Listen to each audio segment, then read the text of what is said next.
यह है कासिल का छोटा सा शहर, जहां सब कुछ सुव्यवस्थित लगता था, जब तक युद्ध की परछाई ने हर चीज को बदल न दिया। 15 साल का याकूब श्राइबर, एक ऐसा लड़का जो बोलने की बजाय दुनिया को ध्यान से देखना पसंद करता था। हर सुबह वह अपनी खिड़की से रेलवे स्टेशन की हलचल को देखता, जहां सूरज की किरणें लोहे की पटरियों पर चमकती थीं। उसे रोजाना स्टेशन पर बढ़ती आवाजाही दिखती, सैनिक, विदा लेते परिवार और एक अजीब सा डर जिसे वह पूरी तरह समझ नहीं पाता था। युद्ध की आहट उसके शहर के दरवाजे तक पहुंच गई थी। उस पतझड़ की शाम, जब मां के चेहरे पर चिंता साफ झलक रही थी और पिता कहीं दिखाई नहीं दे रहे थे, याकूब को पड़ोसी के घर भेजा गया। उसने नहीं सोचा था कि यह मामूली काम उसे भयावह हकीकत से रूबरू करा देगा। चारों ओर सन्नाटा था।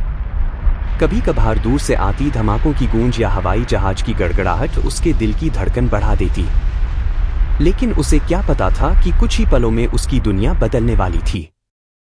तहखाने में लालटेन की रोशनी में आलू इकट्ठा करते हुए याकूब को महसूस हुआ कि बाहर कुछ अजीब सा हो रहा है, मानो समय थम गया हो।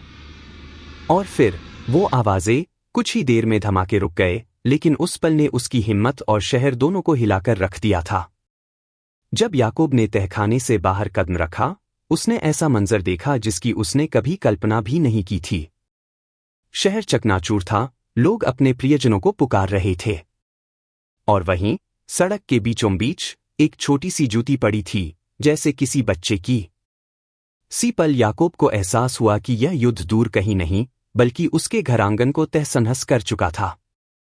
जिस दिनचर्या और सुरक्षा पर उसे भरोसा था, वह पल भर में टूट चुकी थी।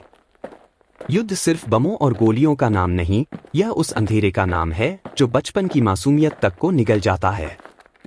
याकूब ने सीखा कि बचना सिर्फ धमाकों से नहीं होता, बल्कि उन यादों से होता है जो हमेशा के लिए मन में बस जाती है। शायद किसी रोज जिंदगी फिर अपनी धीमी लय में लौट आए, यही एक उम्मीद उसे थामे रखती थी।